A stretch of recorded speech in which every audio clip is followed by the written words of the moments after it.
Today's Homeowner with Danny Lipford. Real projects for real homeowners with real solutions. Information and inspiration on improving your home from professional remodeler Danny Lipford.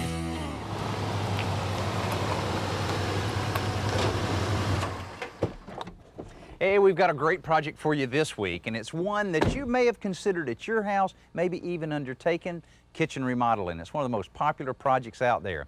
Now, all of us want a nice functional kitchen, one that's convenient and easy to use because we all spend a lot of time in that room in the house. Well, this week we'll show you a kitchen renovation from start to finish and show you what's involved in this kind of project. Now, don't go anywhere. We're going to really show you some things that you can use if you're considering a kitchen remodeling or just want to dream a little bit.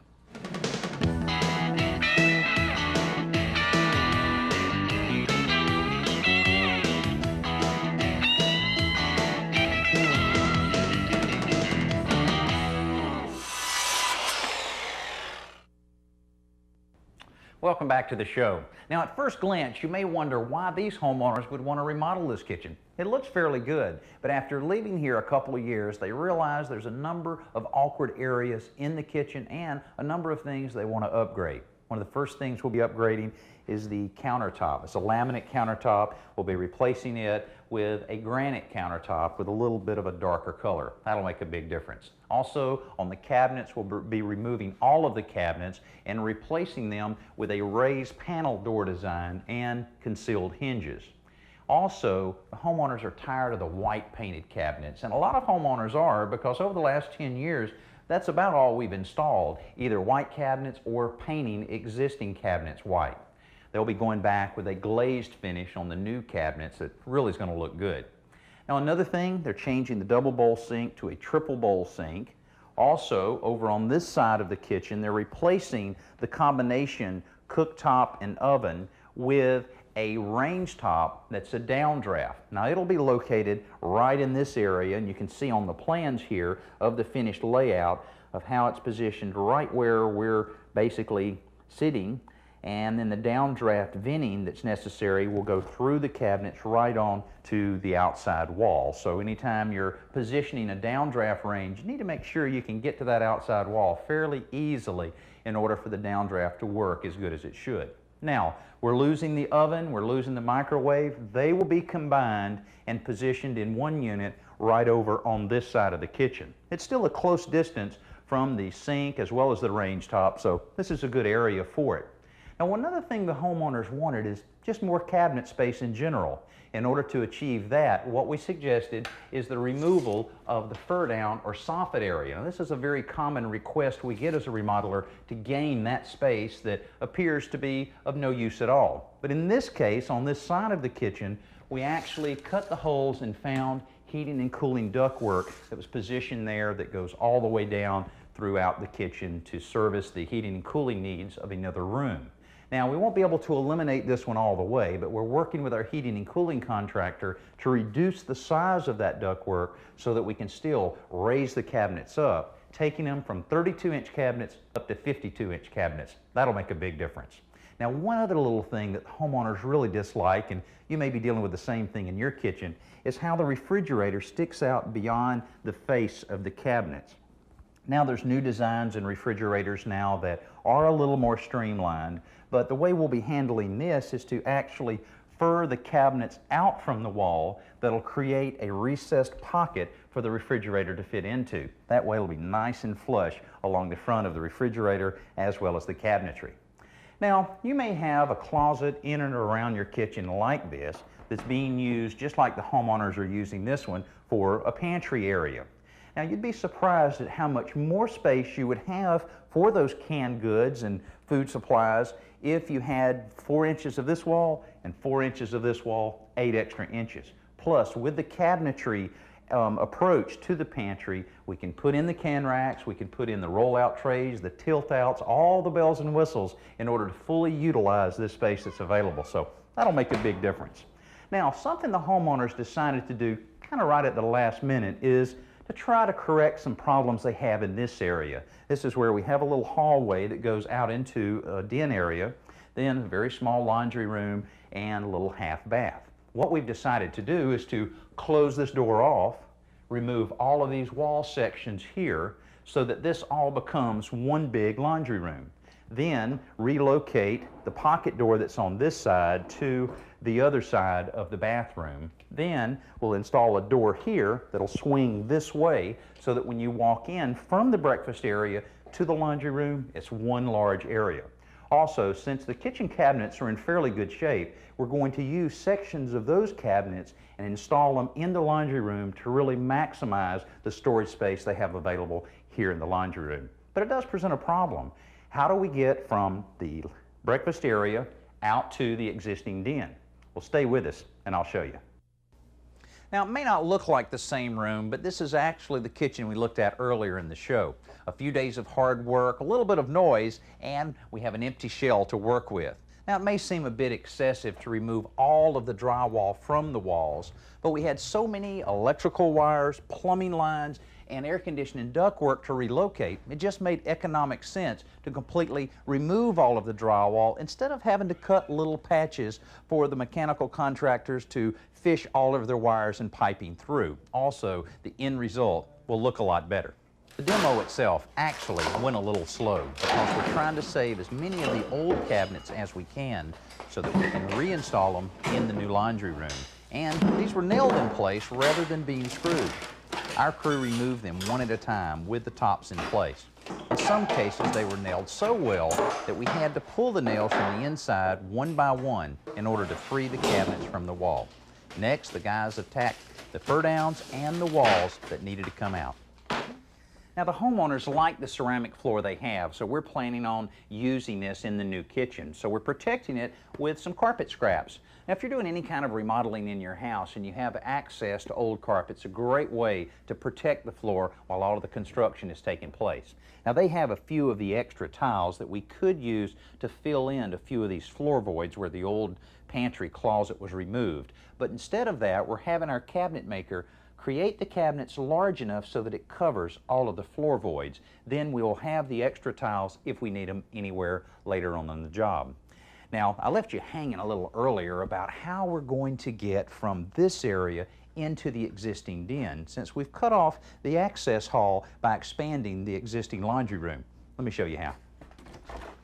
We're actually building an addition, not to extend the kitchen or the laundry room, but to provide a hallway from the kitchen door right on into the existing den. Now, it seems kind of unique to build an addition just for a hallway, but it was a perfect solution in this case. This little courtyard already had enough roof overhang to accommodate a hallway, so we simply removed the exterior wood trim and all of the bricks from the outside wall. Then we formed up and poured a slab that will serve as the foundation for the new hallway. Now, we poured the new concrete slab level with the existing kitchen slab so that we could extend all of the ceramic tile, same type of tile, right down the hallway. Now, this is where we'll use many of the tiles that the homeowners have been holding on to. Now, another thing we will do is replace the single pane door with an insulated fiberglass type door, a lot more maintenance free, and will protect the door from the elements since it'll be right out here with very little overhang. Also, we'll be building a little brick landing to provide a transition from this level down to the courtyard.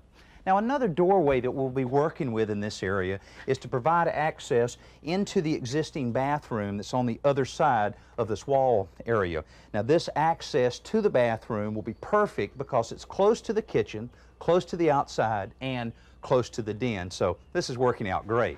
Now, one of the things that we suggested to the homeowners to keep this hallway from looking so dark is the installation of a simple octagon window. Now, it'll be double pane and insulated.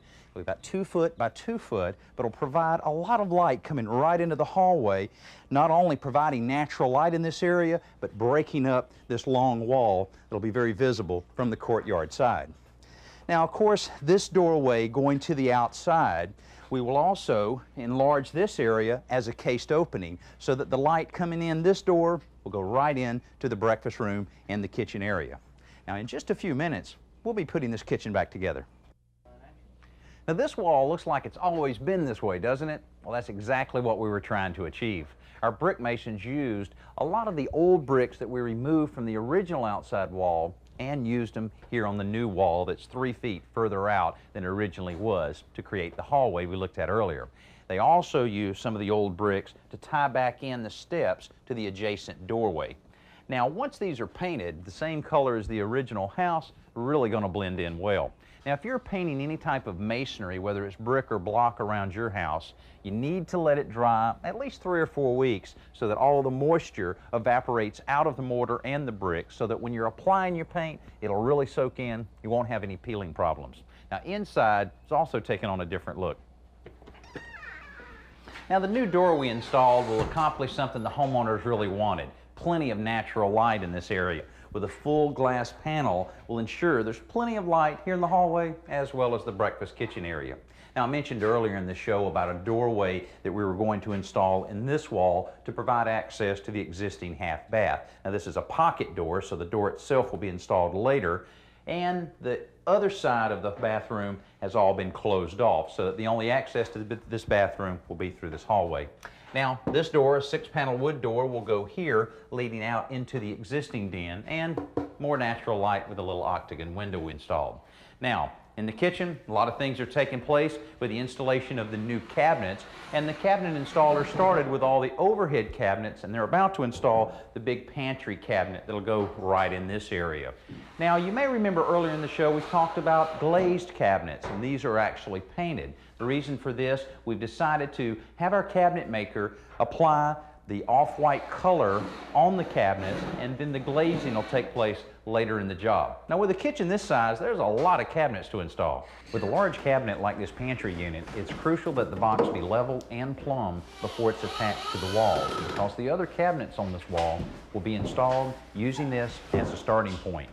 Now, outlet boxes and wires have to be measured, their locations marked on the back of the cabinets, and the appropriate size holes are cut before the cabinets are screwed to the walls. Now, the same process is used for plumbing pipe inside the sink cabinet.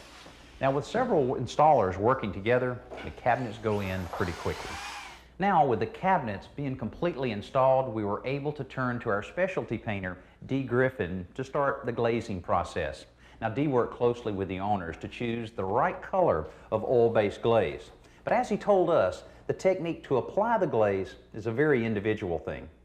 In this case, this homeowner didn't want a brush technique. She wanted it to be aged, but not to see the brush marks, just to see variations in color. And so we decided to use a rag and just manipulate the glaze to look like it had been painted years ago. And you can see that it works. The effect is very subtle, which is exactly what the owners wanted, and it's added just a little bit of character to the outside of the cabinets, more so than you would have with an expanse of white paint. Now, Dee made this technique look very simple, but actually it requires a good bit of experience to end up with a job like this. If you're considering doing it yourself, practice a lot on scrap wood or sample boards before you take on an entire kitchen. Now, if you're planning on hiring a pro to take care of this project for you, go to some of their completed jobs and carefully look over the finish so that you can be sure they're not experimenting on you.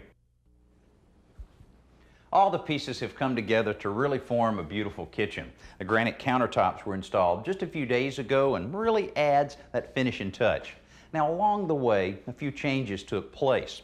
One, the stove and range top stayed in the original position instead of the way the plans called for it to be located here in the bar area. But the homeowners made these decisions early enough that it caused us no lost time at all. Now, the laundry room benefited from the additional space we created and all of the recycled kitchen cabinets we installed in that area. Also, the new hallway we created flows well from the kitchen, and the new entry to the bathroom allows the access we needed with the new layout. Our exterior brick wall has been painted to match the rest of the house, and our work here is done. Now, this kitchen remodel, as in most cases, will really add to the value of this home at resale time. But right now, it's making life a little easier for the family that lives here. I'm Danny Lipford, and we'll see you next week.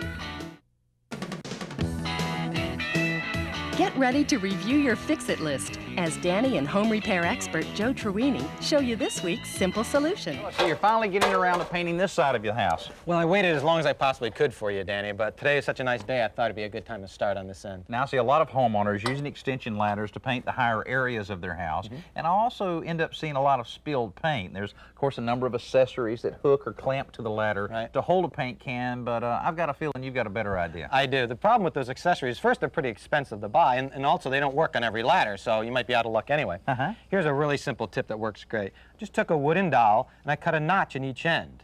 And then all you do is slide it through the hollow rung of the ladder. Okay. Then you can use the notch to hold the can of paint. Here's, just slip that on there. All right, that works good. And the reason I cut 2 notches is I always like to have an empty plastic bucket just to hold the brush and some rags and tools, so you don't have to have them on you when you're climbing up the ladder. And I guess before you go to the home center to buy your dowel rod, you really need to check the size hole that you have available, because all ladders would be different. Right, and dowels come in various diameters. What you want to do is pick one that fits as tightly as possible. This is a 3-foot long dowel. It's 7/8 inch in diameter. It's about $2 or $3. Okay, all right, good. But what you're able to do too is, as you work your way up the gable or the higher parts of the house, you can just pull it right out, move it right up, and you have your paint cans available right at your fingertips. Right, you can adjust it in any rung and it fit any standard extension ladder. Well, it works great. Now let's join Danny at the home center to check out the best new products. You know, over the last few years, there's a number of companies that have introduced folding sawhorses. They're really a great way of saving a lot of space out in that storage building. Now, here's a couple that I really like a lot for a couple different reasons. They're 2-way adjustable sawhorses. Let me show you how that works. You see the inch mark here on the front of the sawhorse goes from 30 inches to 37. Whatever height that you need when you're working on your projects around home, you simply click it up to the maximum height of 37 inches. Then, of course, you just spread these apart, push down on the center part there to support it. Then, if you're about to cut that big piece of plywood, say you're cutting just a strip off of one edge, and usually the sawhorses just aren't wide enough to support it, you simply slide these out, go out to 47 inches. Now, it's built out of plastic, but it's very durable and surprisingly strong. Actually, it'll support up to 800 pounds on a pair of sawhorses when it's extended up like this. When it's down back to the 30-inch mark, it can go up to 1,000 pounds. Now, when you're, of course, folding it back up is very simple. Same way, push this down, and it only takes up 2.5 inches in width. So you stack 2 together, that's only 5 inches you're giving up in that storage building. Now, of course, these are also very inexpensive, only $50 a pair. So as I said, it won't take up much room in your storage building or in the back of your pickup truck. Now let's go outside for Around the Yard with Danny and lawn and garden expert Barbara Katz.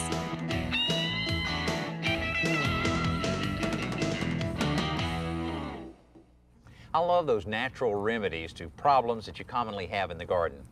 We've just planted our 3 tomato plants, and I want to put in something that will help protect them from insects. So I've got a couple options. I can put in something like parsley, which has a very strong flavored leaf, or basil, which has the same kind of leaf. Planted here, it's going to help protect them, and a little perk is that I can harvest both the tomatoes and the herbs at the same time, make a great salad. That sounds great. I've also heard that you can plant marigolds in and around, say, a patio area, and it actually will repel mosquitoes. That's right. In fact, all of the herbs and pungent smelling flowers like marigolds will do that anywhere in the garden. It's just a great way to tackle those small pesky insects. Now, you're talking about small pests, but some of my problems are with the neighborhood dog next door coming over and disturbing what I've just planted. Yeah, he might be here tomorrow morning and dig this whole thing up, right? What you need to do is just buy yourself a can of cayenne pepper. You're not going to believe that, but you just take it, sprinkle it all around the plants you want to protect, and you'll see, he'll stay away.